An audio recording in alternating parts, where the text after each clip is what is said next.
저는 올해 72세가 된 할줌바예요. 저희 둘째 며느리가 그러는데 요즘 다들 젊은 할머니를 할줌마라고 부른다면서요? 저도 젊은 할머니이고 싶은 욕심에 익명이고 얼굴도 안 보이니 할줌마라고 절 소개해봤습니다. 사실 이건 지금 저희 둘째 며느리가 타자를 쳐주고 있어요. 저는 옆에 앉아서 불러주고 있고요. 요즘 할머니들은 다 컴퓨터도 잘하고 스마트폰도 잘 쓰고 한다는데 전 평생 떡집에서 떡만 만들던 사람이라 그런가 영 어렵네요. 그래도 요즘은 손주들 덕분에 스마트폰 사용법도 익히고 얼마 전엔 커피숍에 가서 키오스크도 이용해 계산도 해봤습니다. 더불어 적립이란 것도 했고요. 그래도 아직 컴퓨터는 많이 어렵긴 합니다. 요즘은 나이 든 노인들도 다 컴퓨터도 쓰고 한다는데 전 그쪽으론 영 젬병이에요. 사실 겁이 많은 성격 탓도 있겠지만 평생을 꼬장꼬장한 남편 옆에서 길을 못 펴고 살던 습관이 아직 남아서 뭔가 새롭게 도전한다는 것, 그리고 도전하는 도중 실수하는 것을 두려워하는 게 아닌가 싶기도 하네요. 제 남편은 5년 전 병으로 먼저 세상을 떠났어요. 제가 이렇게 욕을 하긴 해도 남편이 제게 참 잘했어요. 가부장적이고 무뚝뚝한 남자이긴 했지만 나름 세심하고 다정하고 무엇보다 평생 한눈 한 번 안 팔고 저만 바라보면서 살던 남자였어요. 아들 둘 키우면서 고생도 참 많이 했고요. 그래서 남편이 제 앞으로 물려주고 간 재산이 좀 있어요. 오늘은 제가 이 재산과 죽은 남편에 얽힌 저의 신기한 경험을 좀 들려드릴까 하고 이렇게 둘째 며느리에게 대피를 신청하게 되었습니다. 제가 워낙 자주 보던 채널이라 그런지 좀 긴장되긴 하네요. 이 사연이 뽑힐지 뽑히지 않을진 모르겠지만 최대한 재미있게 이야기를 한번 해보도록 하겠습니다. 말주변이 없는 저를 너그러이 이해해 주시고 들어주시면 감사하겠습니다. 저는 25살에 남편과 결혼했어요. 흔한 중매로 만났는데 남자가 인물은 별론데 참 성실하더라고요. 그런 남편의 성실함 하나 믿고 전 두 번째 만남에서 결혼을 결심하게 되었죠.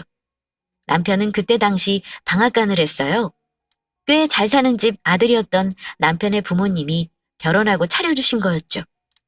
규모는 작았지만 남편은 꽤 성실했습니다. 저희 부부는 새벽 4시에 일어나 방앗간으로 출근했고 늦은 밤이 되어서야 집으로 돌아왔어요. 방앗간에 작은 부엌을 두고 아침, 점심, 저녁을 거기서 해결할 만큼 저희 둘은 참 열심히 살았죠.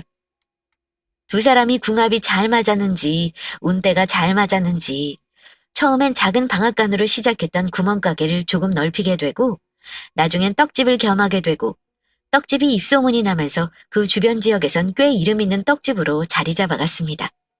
소규모의 떡집은 곧 큰 상가 한 채를 통째로 쓸 만큼 커졌습니다. 평일 주말 할 것 없이 밀려드는 주문에 가게는 북적였고 저희 부부는 건물을 올릴 만큼 많은 돈을 벌게 되었죠.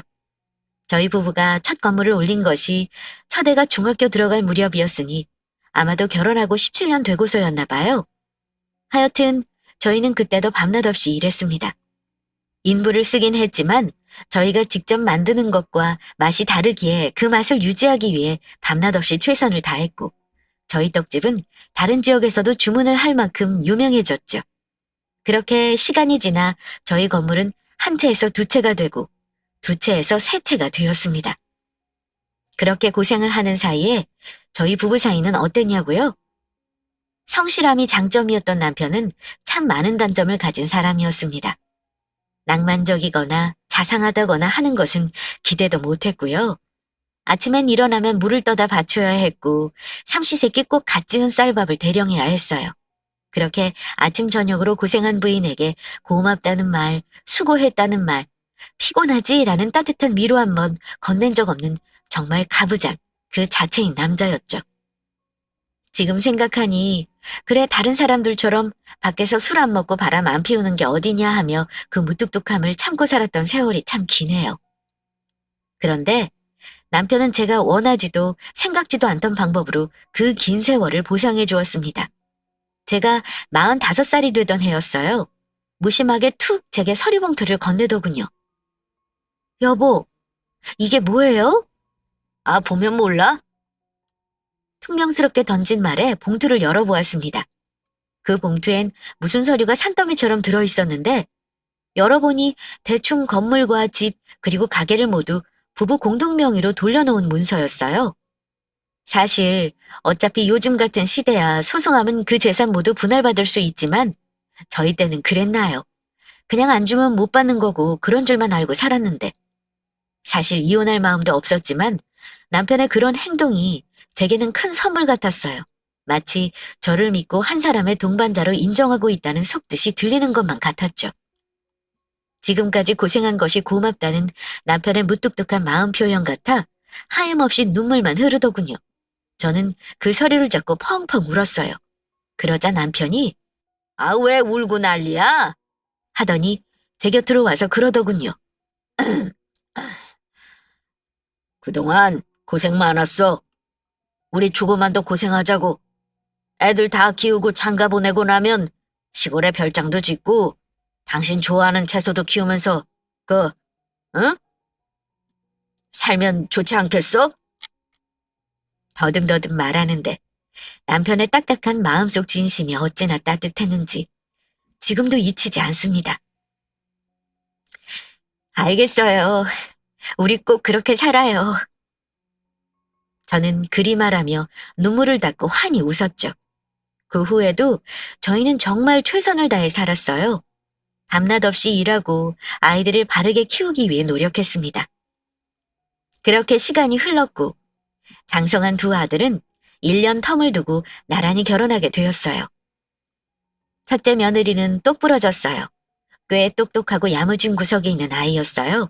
워낙 배운 것도 많고 아는 것도 많은 아이였는데 성격은 좀 여우 같은 면이 있었죠. 가끔 와서 애교도 피우고 뭐 사달라고 어리광도 떨고 마치 막내딸같이 살가운 구석이 있는 애였어요. 반면 둘째는 좀 곰 같고 수터분한 애였어요.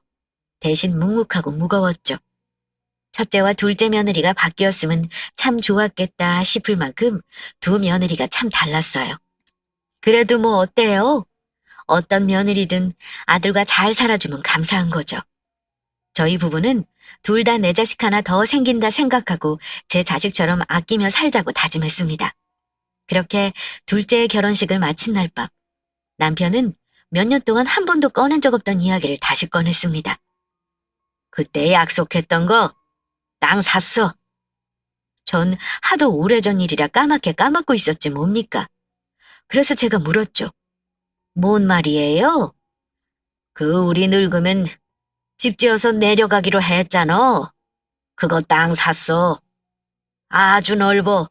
곧 건축업자 만날 건데 평소에 당신 살고 싶었던 집 있으면 사진이나 몇 장 보내보든가. 건축가한테 뭐 말이라도 해보게. 무뚝뚝하고 거친 말 끝에 절 생각하는 진심이 느껴졌어요. 저는 남편의 손을 꼭 잡았죠. 난 어디든 좋으니까 당신 원하는 집에서 살아요. 대신 나 마당에 작은 정자 하나만 지어줘요. 거기서 당신이랑 고스톱이나 치면서 살게. 남편은 쑥스러운 듯이 웃더니 그러더군요. 지금까지 고생 많았네. 일에 미쳐 사는 것 같던 남편은 거짓말처럼 가게들을 정리하기 시작했습니다. 정말 이제 진짜 편안할 날만 남았다고 생각했죠. 그런데 불행은 꼭 가장 행복하기 직전에 찾아오더군요. 바로 남편의 대장암 소식이었어요. 병원에선 손쓰기엔 너무 늦었다는 말이 돌아왔습니다. 길어야 6개월이라는 시한부 판정을 받게 된 거죠. 하늘이 무너지는 기분이었어요. 이제 편히 살 날만 남았다고 생각했는데 갑자기 병원이라니. 남편이 너무 가엾고 혼자 남겨줄 저도 너무 가여웠죠. 하지만 남편은 꿋꿋했습니다. 혼자 뭔가를 정리하는 시간을 가지더니 덤덤하게 병원으로 들어갔죠. 병실에 누운 남편을 바라보며 눈물을 뚝뚝 흘리는 제게 그러더군요. 울지 말어. 당신은 억울하지도 않아요?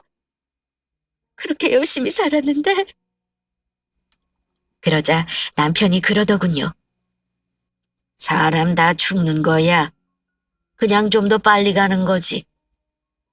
난 남은 시간 자네랑 좀 즐겁게 보내다 가고 싶어. 이렇게 우는 거 말고. 슬펐지만 남편의 말이 맞았죠. 그래서 결국 전 남편의 말을 따르기로 했어요. 눈물을 닦고 밝게 웃어 보였죠. 저는 남편을 옆에서 살뜰히 간호했어요.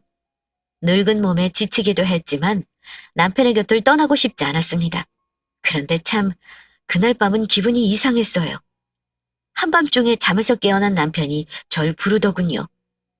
여보, 준철이 엄마. 전 잠시 붙였던 눈을 뜨고 남편의 상태를 살폈습니다. 늘 골골대던 남편의 컨디션이 무척 좋아 보였어요. 아, 여보, 오늘은 좀 기운이 나요? 응, 아주 좋아. 나 메론 좀 깎아다 줘. 이 밤에 갑자기 무슨 과일인가 싶었지만 통 뭘 먹지 못하던 남편이 갑자기 음식을 찾으니 반가운 마음이 앞섰습니다. 아유, 잠깐만 기다려요. 저는 정성스럽게 메론 한 통을 깎아와 남편에게 내밀었고 남편은 메론 한 통을 혼자 싹 다 먹어치웠습니다. 아이고, 배부르다. 입을 쓱 닦은 남편이 저를 바라보며 그러더군요. 여보, 나 죽으면 절대로 재산 애들 주지 마. 갑자기 그게 무슨 말이에요? 죽는다니. 어허, 울지 말고 내 말 잘 들어. 죽기 전에 애들한테 재산 양도하거나 나눠줄 생각 절대로 하지 말란 말이야. 왜요? 내가 그 고생한 게 다 자식들 잘 살게 하려고 한 건데. 그러자 남편이 그러더군요. 간밤에 꿈을 꿨는데 새끼 여우들이 떼지어 몰려와서 당신을 물어뜯더라고. 내가 영 기분이 안 좋아서 그러니까 그냥 내 말 듣고 그렇게 해. 이거 꼭 지켜야 해. 남편은 뜨뜻미지근한 제게 새끼손가락을 걸어 약속까지 받아내고야 다시 자리에 누웠습니다. 그리고 그날 새벽 남편은 7개월의 투병 끝에 세상을 떠났습니다. 그 대화가 마지막인 줄 알았다면 좀 더 잘해줄 걸, 몇 마디 더 할 걸. 저는 정말 깊은 슬픔과 후회에서 헤어나올 길이 없었습니다. 평생 동지이자 동료이자 친구이자 남편이었던 사람이 한순간에 사라져버린 거니까요. 그렇게 한평생 고생만 하다가 간 남편이 야속하기도 하고 불쌍하기도 하고 저는 한 달을 그렇게 집에 틀어박혀 눈물만 흘렸던 것 같아요. 그 사이 남편의 모든 재산은 공동 명의자인 저의 소유가 되어 있었고요. 그런데 제가 집에만 틀어박혀 산 지 한 달쯤 되었을 때였습니다. 집으로 큰 며느리가 찾아왔더군요. 손에는 먹을 것을 잔뜩 들고요. 어머니! 오냐, 그래. 우리 큰 며느리 왔구나. 기분은 좀 괜찮으세요? 좀 살만하면 힘들고, 살만하면 힘들고 그렇구나. 아, 그렇지요. 안타까워하는 큰 며느리에게 애써 웃으며 안부를 물었습니다. 그래, 넌 요즘 어떻게 살고 있어? 요즘 정신이 없어서 동 들여다보지도 못했네. 그러자 큰 며느리가 기다렸다는 듯이 말하더군요. 아, 어머니, 그래서 말인데요. 저 이번에 사업을 좀 시작하려고 해요. 사업? 네, 조그맣게 뷰티 사업을 하려고 하는데 자금이 좀 모자라서요. 그 말을 듣는 순간 알았죠. 아, 이 애가 지금 내게 돈을 가지러 왔구나라는 걸요. 물론 흔쾌히 줄 수 있었어요. 뭐 얼마나 달라고 하겠어요. 이깟 돈, 건강 앞에 아무것도 아니라는 걸 남편을 보며 깨닫기도 했고 자식에게 부모가 뭐든 못 주겠습니까? 하지만 불현듯 남편과의 약속이 생각나더라고요. 절대로 죽기 전에 자식에게 재산 주지 말라고 했던. 제가 잠시 머뭇대자 며느리가 여우같이 눈을 뜨고 그러더군요. 큰 돈은 아니고요. 한 3억 정도면 되거든요. 3억이나? 며느리 입에서 나온 거금에 저는 놀랄 수밖에 없었습니다. 떡 몇백 판을 팔아도 나오지 않을 만큼의 큰 액수였으니까요. 네, 어머니. 어머니는 아버님이 돌아가실 때 물려주신 건물도 있고 이 집도 있고 아마 현금도 꽤 가지고 계실 것 같은데 저희 유산 미리 좀 주시면 어떨까 해서요. 저는 난감한 기색을 감추지 않고 며느리에게 말했죠. 얘야, 미안하다. 이건 내가 도울 수 없을 것 같다. 네 시아버지와 생전에 한 약속도 있고 3억이란 돈이 크기도 하지만 무엇보다 아직은 내가 네 아버지와 함께 일군 재산을 쉽게 건들 수 있을 만큼 마음이 회복된 것도 아니고 저는 솔직하게 제 마음을 이야기했어요. 큰며느리는 서운한 기색을 감추지 못하더군요. 마음이 좋지 않았지만 별 수 없었어요. 무엇보다 죽은 남편과 새끼손가락까지 걸고 한 약속을 저버릴 순 없었으니까요. 순간 얼굴이 굳었던 첫째 며느리는 곧 인상을 풀며 대답했습니다. 아니에요, 어머니. 제 말은 신경 쓰지 마시고 푹 쉬세요. 마음을 또 추스르시는 게 먼저죠. 제가 너무 생각이 짧았어요. 그리 받아들여주니 고맙기도 하고 미안한 마음도 들더군요. 이해해주니 고맙다. 또 올게요, 어머니. 식사 챙기시고 푹 쉬세요. 기분 상하지 않고 돌아가는 며느리가 어찌나 고맙던지 나중에라도 꼭 뭔가 도움이 되어야겠다고 생각했습니다. 그렇게 며칠이 지났죠. 첫째 며느리가 또 절 찾아왔습니다. 이번에는 하얀 봉투를 들고서요. 어머니, 저 왔어요. 그래. 웬일이야? 큰 며느리가 제 손을 잡아 끌며 소파에 앉히더군요. 그리고는 하얀 봉투를 꺼내 건넸습니다. 어머니, 제주도 여행권이에요. 호텔까지 모두 예약했으니까 저랑 여행 가요. 여행? 네네. 저랑 어머니랑 둘이만 여행 간 적 없잖아요. 갑자기 이건 왜... 그러자 큰며느리가 곱게 눈을 접으며 웃더군요. 저번에 어머니랑 대화하는데 기분이 너무 안 좋더라고요. 어머니가 너무 힘들어하시는 것 같은데 뭘 해드릴 수 있는 게 없으니. 그래서 어머니 기분 전환 시켜드리려고요. 내일인데 같이 가세요. 네? 저는 내키지 않았습니다. 사실 남편과 사별한 지 채 한 달밖에 되지 않아 여행이라니. 좋은 것을 보고 맛있는 것을 먹으며 웃고 싶은 기분이 아니었죠. 어머니, 저랑 가요. 네? 네? 그러나 큰 며느리의 마음은 무시할 수가 없었습니다. 그래서 흔쾌히 허락했죠. 그래, 그러자꾸나. 그렇게 3일 후 주말에 함께 여행 가기로 하고 큰 며느리가 돌아갔어요. 그런데 참 그날 제가 바빴습니다. 왜냐하면 둘째 며느리가 찾아온 거였어요. 늘 묵묵하고 말이 없는 둘째가 왔길래 전 또 반갑게 맞았죠. 그래 아가. 어머니 하며 들어오는 며느리의 표정이 좋지 않더군요. 무슨 일 있니? 아니요. 어머니 잘 계시나 보러 왔어요. 그리 살가운 아이도 아니고 말도 없는 아이가 집에 찾아와 멀뚱히 앉아있더군요. 뭐 마실 거라도 줄까? 아니요. 어머니 할 거 하세요. 하면서요. 저는 좀 불편하기도 하고 당황스럽기도 했지만 그러려니 했습니다. 아무래도 혼자 된 제가 걱정되어 온 것 같은데 돌려보내기도 뭐했죠. 전 둘째 며느리와 함께 식사도 하고 TV도 보며 시간을 보냈습니다. 둘째는 그날 절 가만히 바라보고 쳐다보고 뭔가 관찰하는 것 같다가 밤늦게야 자리에서 일어섰습니다. 이제 가볼게요, 어머니. 그래, 종종 놀러 와. 네. 근데 어머니, 뭔가 할 말이 있는 것처럼 망설이더군요. 그래. 뭐 할 말 있니? 둘째 며느리는 한참을 뜸을 들이다 힘겹게 입을 열었어요. 다른 건 아니고요. 형님이요. 형님? 첫째 말이니? 네. 형님 좀 조심하세요. 그게 무슨 소리야? 하다가 큰 며느리가 얼마 전에 제게 돈을 빌리러 왔던 게 생각나더군요. 이 속 깊은 애가 그걸 어찌 알게 되어 걱정돼서 온 거구나.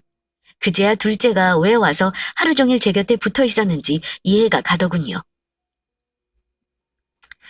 무슨 소린지 알겠다. 걱정하지 마라. 고맙다. 아신다고요? 응, 그래 알아. 아, 그럼 다행이고요. 그럼 저 걱정 안 하고 갈게요. 그래, 싱겁긴. 그렇게 둘째가 집으로 돌아갔고 전 늦은 밤이 되어서야 잠에 들어왔습니다. 그렇게 3일이 지났어요. 큰 며느리와 함께 제주도로 가기로 한 날이었죠. 곱게 차려입은 큰애가 절 데리러 집 앞까지 왔더라고요. 그렇게 전 큰 며느리와 제주도 여행을 했어요. 물론 마음 한쪽이 무척 무겁고 불편했지만 티를 내지 않았습니다. 오히려 더 웃고 즐겁게 시간을 보냈죠. 이렇게까지 신경 써준 며느리에게 고마운 마음에서였습니다. 이틀간의 여행을 잘 마치고 돌아왔어요. 큰 며느리는 아쉽다며 집에서 함께 잠을 자겠다고 하더군요. 혼자 있을 큰아들과 손주들이 걱정되었지만 며느리의 마음이 고마워 절대 거절하지 못했어요. 그리고 전 피곤해서 곤히 잠들었죠. 그렇게 다음 날이 되었고 큰 며느리는 집으로 돌아갔어요. 그렇게 다음 날이 되었습니다. 저녁 시간에 두 아들내외가 찾아왔더군요. 저는 예고에 없던 방문에 놀라 문을 열어주었습니다. 그런데 큰아들이 눈에 눈물이 그렁그렁 맺혀서 저를 끌어안더군요. 어머니! 그래. 이 시간에 너희가 다 무슨 일이니? 어머니, 치매라는 게 사실이에요? 큰아들이 묻자 큰 며느리가 눈가를 닦으며 그러더군요. 어머니가 어떻게 하시겠어요, 그걸. 제가 며칠 동안 어머니와 붙어 있으면서 목격한 건데. 치매라니. 전 갑작스런 말에 너무 황당해서 할 말을 잊고 서 있었습니다. 그러자 둘째 아들이 제 손을 잡으며 그러더군요. 어머니, 병원 가보세요. 일단 치매인지 아닌지 확인을 해야죠. 확인은 무슨, 우리 와이프가 이미 봤다는데 요양원부터 알아봐야지. 어머니, 저 사실 어머니 찾아왔을 때 깜짝 놀랐어요. 어머니 바지에 실례하셨는데 그걸 모르고 계셔서 놀라서 확인하려고 제주도를 함께 갔던 건데 역시나. 저는 어안이 벙벙했습니다. 전 너무도 멀쩡하고 아무렇지도 않은데 치매라니. 본인은 자신 치매라는 걸 모른다던데 혹시 그런 건가? 저는 털썩 그 자리에 주저앉아 버렸죠. 멍하게 자식들을 올려다보는데 큰아들과 큰며느리는 울고 있고 둘째 내외는 뭔가 불만이 가득한 표정으로 그런 제형 내외를 쳐다보고 있더군요. 이 일이 뭔 일인가 저도 모르겠고 혼란스럽더라고요. 제가 넋을 놓고 앉아있는데 큰아들이 제 손을 꼭 잡으며 그러더군요. 어머니, 걱정하지 말고 건강만 신경 쓰세요. 재산이랑 뭐랑 제가 알아서 다 할게요. 치매 노인은 심신미약으로 아무런 결정권을 가지지 못하는 거 잘 알고 계시죠? 순간 뒤통수를 얻어맞은 기분이었습니다. 제가 멍해져서 큰아들을 쳐다보고 있을 때였어요. 둘째가 버럭 화를 내며 나서더군요. 형, 무슨 말을 그렇게 해요? 치매 노인이라니. 아직 병원에서 판정도 안 났는데. 그리고 형수가 그 소리 한 날 와이프가 직접 와서 거의 한나절을 붙어 있었는데 그런 김이 하나도 없더랍니다. 치매가 왔다 갔다 하지. 넌 뭘 안다고 난리야? 두 형제가 저 때문에 싸우고 난리더군요. 저는 정말 무슨 일인지도 모르겠고 둘이 싸우는 소리를 듣기 싫다는 생각만 들었어요. 저는 손을 내저으며 애들을 쫓아냈죠. 그냥 다 나가라. 나 지금 좀 쉬어야겠다. 그렇게 자식들을 다 밀어내고 혼자 이불을 덮고 누웠습니다. 가만히 생각을 해봤죠. 근데 아무리 생각해도 제가 치매 같진 않은 거예요. 전 바지에 실수를 한 적도 없고 하물며 가스레인지 불을 끄지 않은 적도 없었거든요. 순간 남편이 말했던 꿈이 생각났어요. 여우 새끼들이 내 살점을 다 뜯어먹더라는. 아무래도 큰 며느리의 소행인가 싶었어요. 돈을 내놓지 않으니 그렇게라도 제 재산을 빼앗아가려는 속셈이 분명해 보였죠. 눈물이 앞을 가렸습니다. 남편을 잃고 외롭게 사는 것도 너무 힘겨운데 자식들까지 제 돈을 노린다니. 저는 그날 밤 뜬 눈으로 보냈습니다. 날이 밝자마자 남편이 유골이 안치된 납골당으로 향했죠. 그리고 남편의 납골당 앞에서 목을 놓아 울었습니다. 아이고, 여보. 나 어쩌면 좋소. 큰며느리가 나를 치매로 몰아서 재산을 다 빼앗으려는 속셈인 것 같은데 자식까지 나한테 이러니 내가 억울해서 살 수가 없어. 엉엉 소리내서 우는데 갑자기 햇볕이 따스하게 내리쬐더라고요. 갑자기 미친 듯이 졸음이 쏟아졌어요. 그리고 저는 그 자리에 쓰러져 저도 모르게 스르르 잠이 들어버렸죠. 저는 꿈을 꾸었어요. 남편이 짓겠다던 양평 집터였는데 집이 모두 완성되어 지어져 있더군요. 남편에게 제가 부탁했던 정자도 앞에 예쁘게 지어져 있었고요. 제가 너무 좋아서 신이 나서 뛰어갔더니 남편이 거기서 화투를 들고 앉아 있더라고요. 왜 이렇게 늦었어? 빨리 와서 배 돌려. 알았어요. 저는 열심히 패를 돌렸고 접전 끝에 남편에게 맞고를 이기고 말았습니다. 꿈인데도 어찌나 기분이 좋던지 신이 나서 남편을 약 올리듯 말했죠. 아이고 여보, 이것도 못해요? 내가 이겨버렸네. 어떡해. 소원이라도 하나 들어줘야겠는데. 이 여자가! 버럭 약이 올라 화를 내던 남편이 쩝 입맛을 다시며 제게 묻더군요. 그래, 소원이 뭔데? 전 길게 한숨을 내쉬고 나직하게 말했습니다. 나 당신 따라가게 해줘요. 그러자 남편이 버럭 불같이 화를 내더라고요. 뭐야? 그게 무슨 소리야? 아주 혼쭐 나려고 또 정신을 못 차리고. 그 목소리가 어찌나 무섭던지 저는 등줄기가 오싹해지는 것을 느꼈습니다. 저는 한탄하듯 바닥을 쳤습니다. 정말 울분에 못 이겨 눈물을 뚝뚝 흘리며 말했죠. 아이고 여보, 난 당신이랑 같이 있고 싶어서 그렇지. 자식들이 나를 재산 때문에 치매로 몰고 가는데 그럼 난 어떻게 살아야 해요? 진짜 난 앞으로 어찌해야 되냐고요.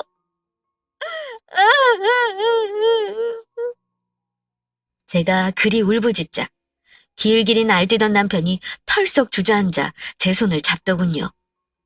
여보, 힘들어도 조금만 참아. 아직은 내 옆에 올 때가 아니야. 그럼 어째요? 나 치매라고 자식들한테 모함받으면서 더는 살기 싫은데. 다 묘수가 있지. 남편의 말에 번쩍 눈이 뜨이더군요. 묘수요? 그럼. 그리 말하며 웃는 남편이 제 귀에 대고 무언가를 속삭였습니다. 제가 잠에서 깨어난 건 그때였어요. 눈을 떠 주변을 둘러보니 남편도 정자도 사라지고 제가 아까 울며 지쳐 잠든 남편의 유골함이 앞이었어요. 저는 눈물이 맺힌 눈으로 남편의 유골함을 쳐다봤죠. 여보,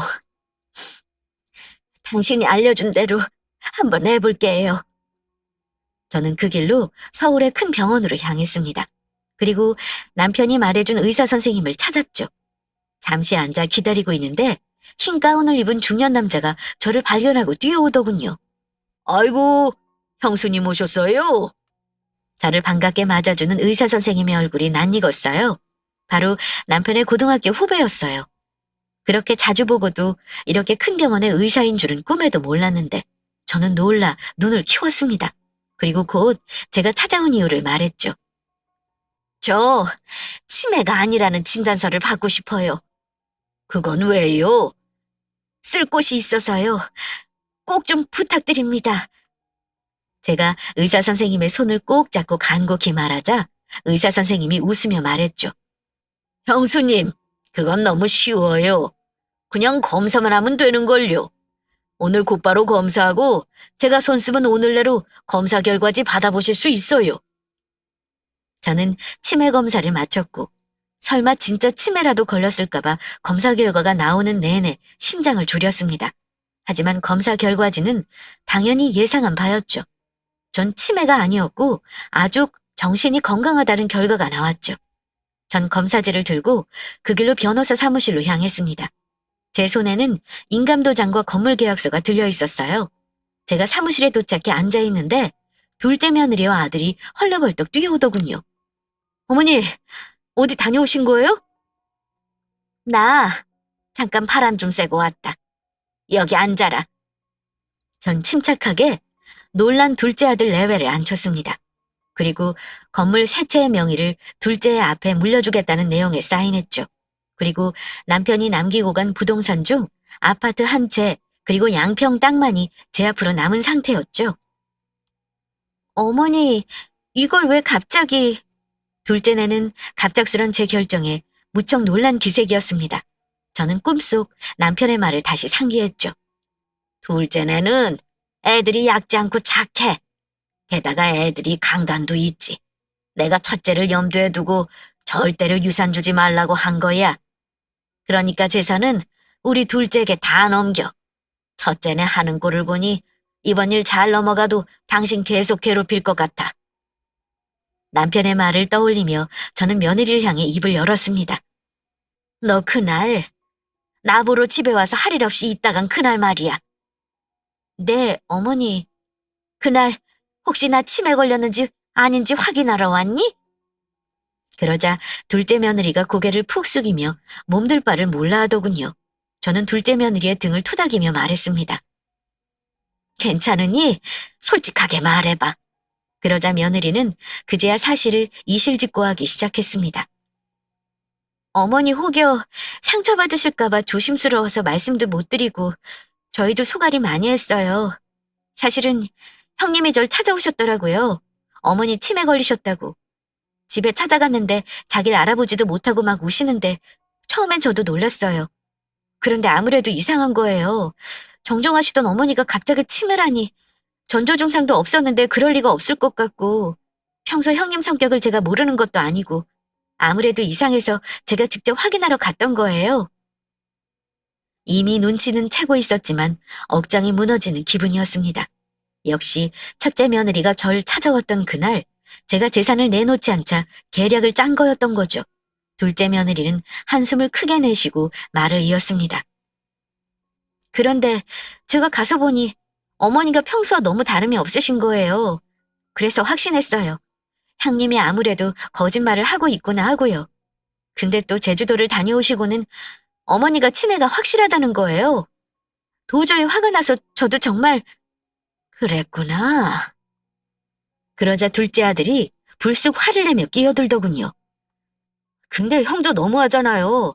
형수님 말을 믿는 건지 재산이 탐난 건지 사실 먼저 어머니 더 심해지기 전에 재산부터 어떻게 하자고 한 건 형이에요. 저는 씁쓸하고 가슴이 찢어졌지만 꾹 참았습니다. 그리고 말했죠. 잘 들어. 난 이 재산 첫째네 줄 생각 추호도 없다. 다 너희 물려주고 죽을 거야. 대신 조건이 있다. 첫째네에겐 내가 치매에 걸리지 않았다고 말하지 말고 아는 체 하지 마라. 어머니, 돌아가신 것도 아닌데 무슨 재산을 주세요. 저희 싫어요. 잔말 말고 받아. 나 어차피 죽으면 이 재산 다 자식들 몫이야. 근데 첫째네한테는 한 푼도 주기 싫구나. 이건 내 뜻이기도 하지만 네 아버지 뜻이기도 하다. 그리 말하자 둘째 아들이 의아한 듯 물었습니다. 아버지요? 꿈에 나와서 이 방도를 알려줬다고 하면 믿을 리 없을 테니 저는 말을 아꼈습니다. 그래, 일단 두고 보자. 네 형수가 어떻게 나오는지. 그렇게 시간이 흘렀습니다. 그리고 아니나 다를까 며칠 후 변호사 사무실에서 연락이 왔습니다. 첫째 아드님 부부 오셨어요. 어머니가 치매 걸려서 심신미약 상태라 유산 상속을 하지 못하는 상황이라고. 둘째네에게 넘긴 부동산 무효 처리해야 한다고 왔네요. 전화를 받은 저는 놀라지 않을 수가 없었어요. 정말 꿈속 남편의 말대로 일이 진행되고 있었어요. 남편의 꿈속 목소리가 귓가에 들리는 것 같았죠. 우선 내 후배가 있는 병원에 가서 치매가 아니라는 진단서를 받아. 그게 제일 먼저여야 해. 그리고 곧장 재산을 둘째에게 상속해. 아파트랑 양평 땅은 남겨두고 당신도 살 곳은 있어야 하지 않겠어? 그리고 나면 며칠 후에 첫째네가 들고 일어날 거야. 그럼 그때 치매 진단서 들고 나타나. 그리고 모든 게 남편 말대로 되었습니다. 세상에, 기가 막히더군요. 정말 모든 것이 꿈속 남편의 말한 대로 흘러간다니 신기할 따름이었습니다. 기다렸던 바였죠. 저는 자리에서 일어서 그 길로 변호사 사무실로 향했습니다. 사무실에서는 첫째 며느리의 고성이 들리고 있었어요. 아니, 치매 걸린 노인이 유산 상속한다고 하는데 그걸 덥석 공중해 주시면 어떻게 해요? 네? 심신미약 상태에 맺어진 계약은 무효 처리돼야 한다고요. 변호사니까 잘 아실 거 아니에요? 저는 며느리의 목소리를 들으며 사무실로 들어섰죠. 그리고 나지막한 음성으로 말했습니다. 너희 여기 있었구나? 제가 나타나자 첫째네는 당황한 듯 놀란 기색을 감추지 못하더군요. 어머니! 저는 당당하게 걸어갔습니다. 그리고 며느리와 아들을 내려다보며 말했죠.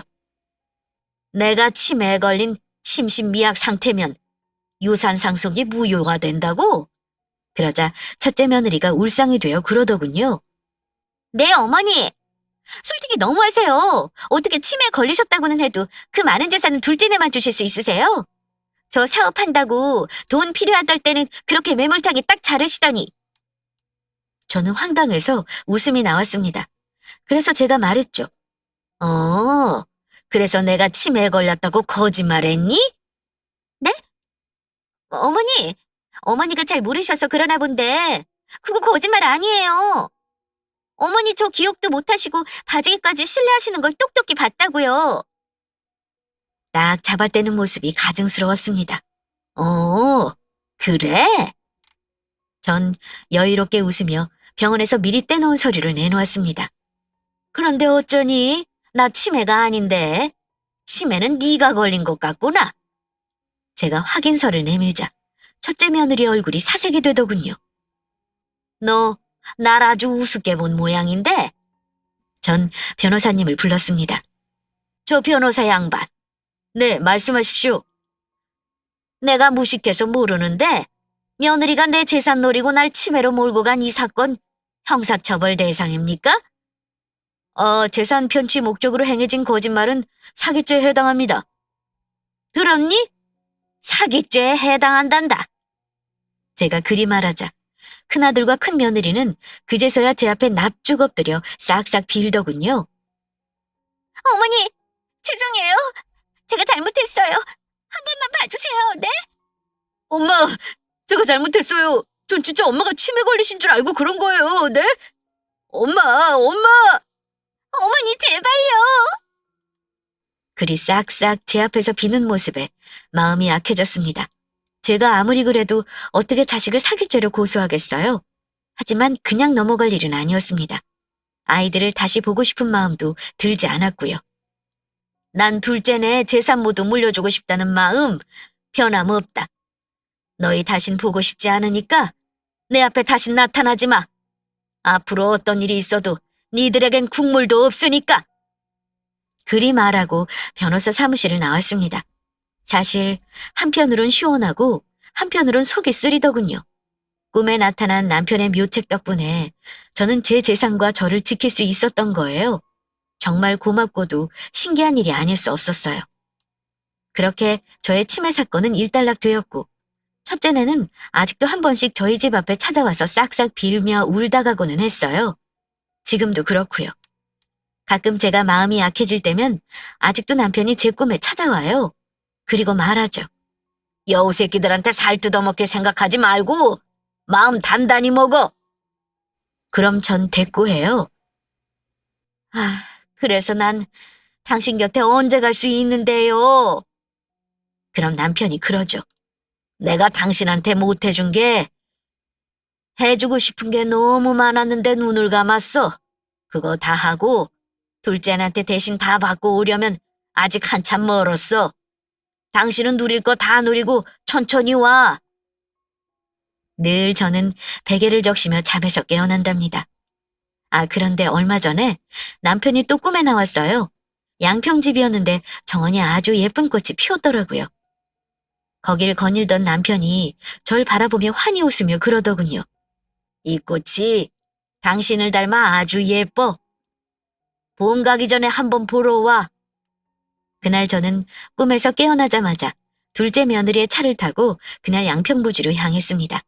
그리고 도착한 양평부지에서 놀라운 것을 보고 맙니다. 언제부터 지었던 건지 다 지어진 새 집이 눈앞에 있었어요. 제가 가지고 싶다던 정자도 아주 예쁘게 잘 지어져 있었고요. 눈물이 앞을 막았습니다. 제가 흐르는 눈물을 주체하지 못하고 입을 틀어막을 때였습니다. 막 공사를 마무리하고 집 밖으로 나오던 건축가가 절 보고 아는 체를 하더군요. 사모님 맞으시죠? 네. 절 어떻게 아세요? 돌아가신 사장님이 사진 보여주셨어요. 이렇게 예쁜 여자가 살 집이니까 세상에서 제일 예쁘게 지어달라고. 정말 사진처럼 고우시네요. 저는 그 자리에 주저앉았습니다. 늘 무뚝뚝하고 마음 표현에 서툴던 남편의 진심을 이렇게 죽고 나서야 뼈저리게 느끼게 될 줄은 정말 몰랐거든요. 꿈에 나타나 방도를 알려준 남편의 도움이 아니었다면 건물은 고사하고 지금쯤 이 양평집도 큰 며느리의 손에 들어가 있을지 모를 일이었죠. 전 아마 치매 노인으로 몰려 어느 요양원에 갇혀 있었을지도 모르고요. 전 남편에게 고마워 하염없이 울었습니다. 남편이 그립고 보고 싶은 만큼 눈물을 다 쏟아내고 집으로 돌아왔어요. 그리고 곧장 아파트를 처분하고 양평집으로 들어왔어요. 여긴 옆에 냇가도 있고 앞엔 텃밭도 있고 이웃 주민들도 재미있어 외롭지 않게 잘 지내고 있어요. 일주일에 한 번 절 잊지 않고 찾아와주는 저희 둘째네도 있고요. 남편이 날 위해 지어준 집에서 이렇게 한평생 남편의 마음을 느끼면서 살다가 남편의 곁에 가는 것도 나쁘지 않을 것 같습니다. 이 모든 순간과 행복이 남편이 절 위해 마련해준 선물이겠죠. 여보, 조금만 기다려요. 당신이 나한테 못해줬던 모든 것들을 다 해보고 다 누려보고 당신 곁으로 갈 테니까. 고마워요. 그리고 많이 많이 사랑해요. 나이 들어 주책인가요? 좀 부끄러워서 서둘러 글을 마무리하겠습니다. 제 긴 사연 들어주셔서 감사합니다.